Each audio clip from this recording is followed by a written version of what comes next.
सीमाहुम फी वजूहिहिम मिन असरि सुजूद।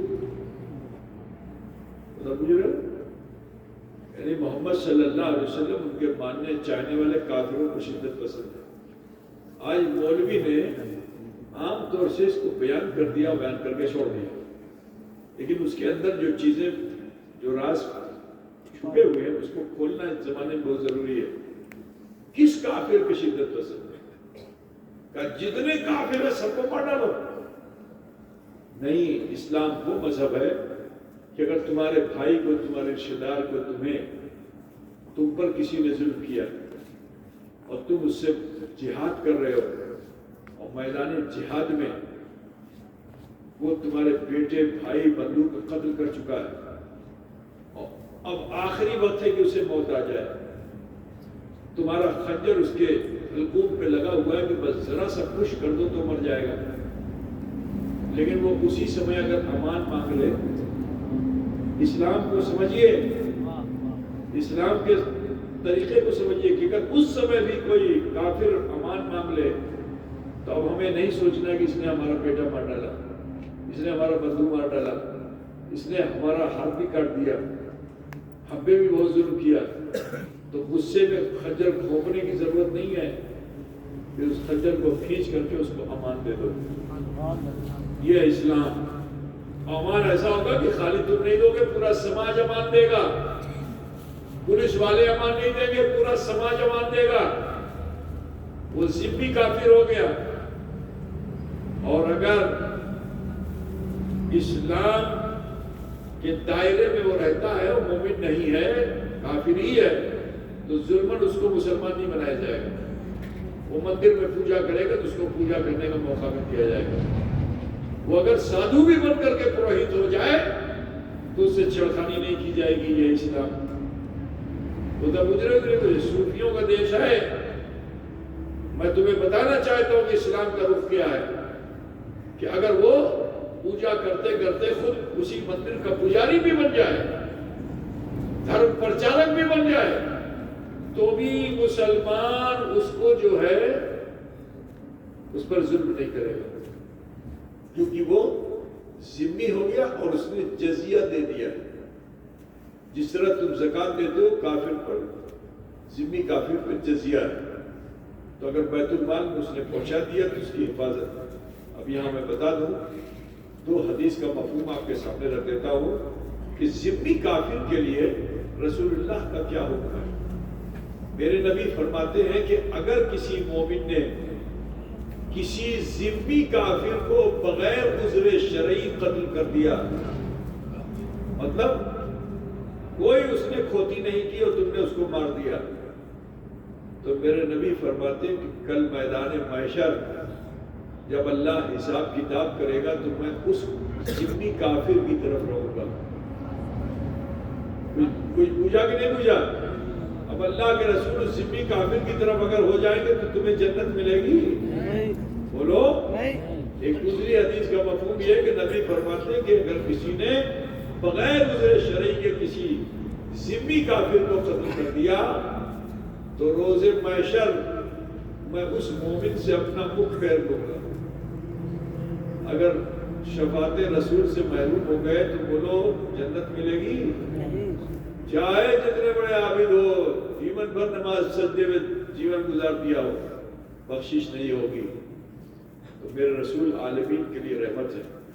आज इसमें जो छुपी हुई दो दावत है जो हदीस के जरिए से पता चलती है, इसको लोग बयान नहीं करते और जोश में कहते काफिर पर शिद्दत पसंद हो, तलवार खींचो, गर्दन काट दो। इस्लाम अम्न का मजहब है, इस्लाम शांति का मजहब है, इस्लाम सुकून का मजहब है, इस्लाम जुल्म ज़्यादती का मजहब नहीं है।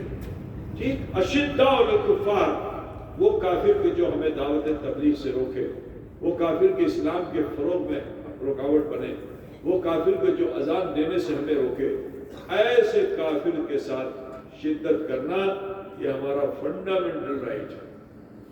पता भूल गया ना? दूसरी चीज सुनिए,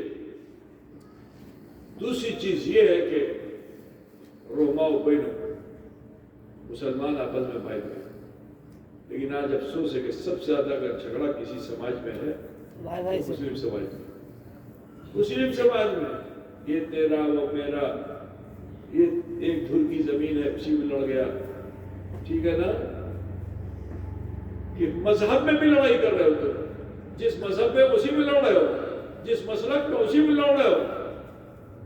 اس فطرت کو ختم کرو میرے بھائی، رحماء بین ہو، آپس میں صلہ رحم بنو، ایک دوسرے کے ساتھ بھالوباسا، ایک دوسرے کے ساتھ محبت کے ساتھ رہو۔ یہ دوسری چیز ہو گئی، دوسری چیز تمہاری ہوئی۔ تیسری چیز بتا دیتا ہوں کہ تم سماج میں اس طرح رہتے ہو اور پھر تمہیں شراب خانے جوئے خانے میں نہیں دیکھا جاتا۔ اللہ فرماتا ہے تراؤ رکعا سجدا یبتغون فضلا من اللہ ورضوانا، دیکھا جاتا ہے انہیں کہ وہ رکوع کی حالت میں ہوتے ہیں، سجدے کی حالت میں ہوتے ہیں، اور رکوع اور سجدے میں اللہ کا فضل ڈھونڈتے ہیں۔ کیا ڈھونڈتے ہیں رکوع سجدے میں؟ فضل اللہ کو تلاش کرتے ہیں اور اس کی رضا کو پاتے ہیں۔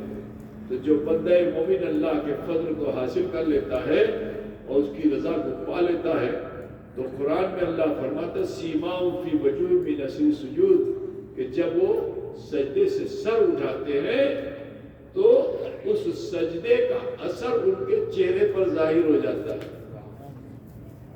بتا بجھ گئے نا؟ الصلاۃ معراج المومنین، یہی بتانا چاہتا، الصلاۃ معراج المومنین، نماز کیا ہے؟ مومنوں کے لیے معراج ہے۔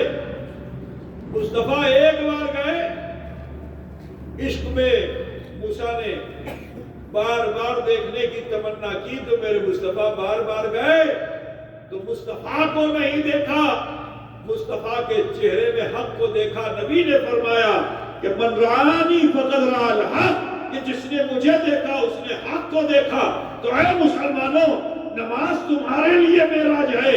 اللہ کے جلوے جب سجدے سے سر اٹھاتے ہو تو تمہارے چہرے پہ چمکتے ہیں، اور جب کافر اسے دیکھتا ہے، نور حق دیکھتا ہے، تو اس کی زبان پہ آتا ہے کلمہ لا الہ الا اللہ محمد رسول اللہ۔ خدا بولتے چلنا بابا، بولو سماج کی برائیوں سے پھرنا اچھا ہے کہ اچھا نہیں ہے؟ کتنے لوگ لوٹنا چاہتے ہیں؟ ہاتھ اٹھا کے بتا سکتے ہیں؟ برے کام سے لوٹنے والے ابھی بھی کچھ ایسے کیے ہوئے ہیں، لگتا ہے کہ نیت خراب ہے، پھر سے ہاتھ اٹھاؤ، نیت صاف کر کے ماشاءاللہ۔ برائیوں سے بچو، برائی سے بچو، نفرت، کینے، بغض، حسد سب نکالو، آپس میں سارے مسلمان بھروسہ کے ساتھ جیون وتیت کرو، ٹھیک ہے؟ انشاءاللہ تعالی میں بڑے چیلنج کے ساتھ کہتا ہوں کہ اگر ایک دریا پور نئی بستی، میں بہت بڑی بات نہیں کہتا، دریا پور بہت بڑا ہے، ٹھیک ہے، اللہ کرے کہ سارے مسلمان ایک جیسے ہو جائیں، لیکن ایک نئی بستی کی بات کرتا ہوں کہ ایک نئی بستی کا بچہ، جوان، بوڑھا صرف شریعت کے مطابق چلنے لگے، مسجدیں آباد کرنے، گھر میں مصلے بچھنے لگے، قرآن کی تلاوت ہونے لگے، میں بڑے چیلنج کے ساتھ کہتا ہوں کہ یہ جو طاقتیں بلڈوزر کے ذریعے دکھائی جاتی ہیں، اللہ تعالیٰ انہی کو برابر کر دے گا، انہی کو برابر کر دے گا، پورے ہندوستان میں صرف چرچا اسلام کا رہے گا یوں ہی، ان کا چرچا رہے گا، بڑے خاک جل جائیں جل جانے والے۔ بولو بھائی، چاہتے ہو جلدی سیس ہو جائے؟ نہیں، ہاں، کون سے وہ جلدی اگر اس کو سیس کرنا چاہتا ہے تو عبادت پہ بیس کر دو، عبادت کیا کر دو؟